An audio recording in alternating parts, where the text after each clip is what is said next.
రాష్ట్ర ప్రభుత్వం ప్రకటించిన రాయితీలతో ట్రాఫిక్ పెండింగ్ చలాన్ల చెల్లింపునకు విశేష స్పందన లభిస్తోందని Hyderabad traffic additional commissioner Vishwaprasad వెల్లడించారు.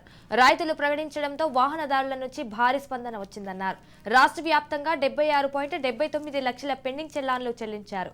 తెలంగాణ ప్రభుత్వం పెండింగ్ ట్రాఫిక్ చలాన్లు చెల్లించేందుకు వాహనదారులకు భారీ రాయితీలు ప్రకటించారు. 2023 డిసెంబర్ 25 వరకు పెండింగ్ ఉన్న చలాన్లకు భారీ డిస్కౌంట్లు ప్రకటించింది.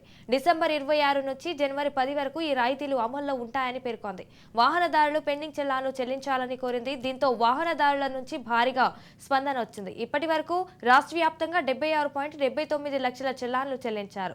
వీటితో రాష్ట్ర ఖజానాకు 66.77 కోట్ల రూపాయలు వచ్చినట్లు అధికారిక లెక్కలు చెబుతున్నాయి. అయితే మరో 5 రోజులు మాత్రమే రాయితీతో ట్రాఫిక్ చలాన్లు చెల్లించే అవకాశం ఉంటుందని పోలీసు అధికారులు తెలిపారు. వాహనదారులు ఈ అవకాశాన్ని ఉపయోగించుకోవాలని సూచించారు.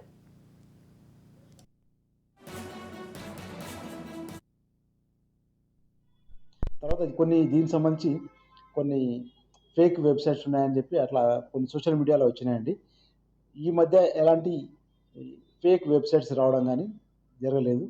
ఒక 5 months క్రితం మాత్రం ఒక 2 ఫేక్ వెబ్సైట్ని ట్రాఫిక్ డిపార్ట్మెంట్ వాళ్ళు గుర్తించి సైబర్ క్రైమ్ డిపార్ట్మెంట్ అలర్ట్ చేయడం కానీ ఆ 2 సైట్స్ కూడా బ్లాక్ చేయడం జరిగింది.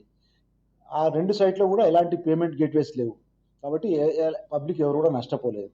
ఇప్పుడు మాత్రం ఈ డిస్కౌంట్స్ స్కీమ్ లాంచ్ చేసిన తర్వాత అలాంటి ఫేక్ వెబ్సైట్ పుట్టడం కానీ వాటి ద్వారా పేమెంట్ చేయడం కానీ జరగలేదు. తర్వాత ఇంకా హైదరాబాద్లో ట్రాఫిక్ పెరుగుతున్నందున ఇప్పుడు అక్కడ దాఖలాలు కంజెషన్ లాంటివి వస్తున్నాయి. ఒక 3 days బ్యాక్ మా సిపి హైదరాబాద్ శ్రీనివాసరెడ్డి సార్ కూడా ఈ ట్రాఫిక్ విభాగం మీద రివ్యూ చేశారు.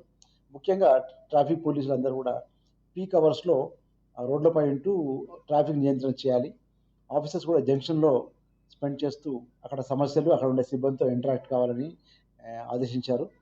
ఇంకా చెప్పాలంటే ఇప్పుడు మాకు 23 క్రేన్స్ కూడా ఉన్నాయి. వాటిని కూడా ప్రాపర్గా డిప్లాయ్మెంట్ చేయాలి. కంజెషన్ ఏరియాలో తింపాలి. తర్వాత ఎవరన్నా నిర్దాక్షిణ్యంగా ట్రాఫిక్ మెయిన్ క్యారేజ్ వైపున పార్క్ చేసినప్పుడు వాటిని టో చేయాలని చెప్పడం జరిగింది.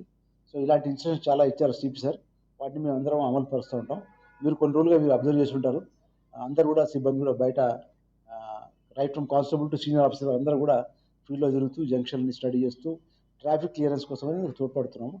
But traffic overnight improvement కాదు, ప్రజల సహకారంతోనే అందరూ ట్రాఫిక్ రూల్స్ పాటిస్తేనే కానీ ట్రాఫిక్ వ్యవస్థ బాగుపడదు.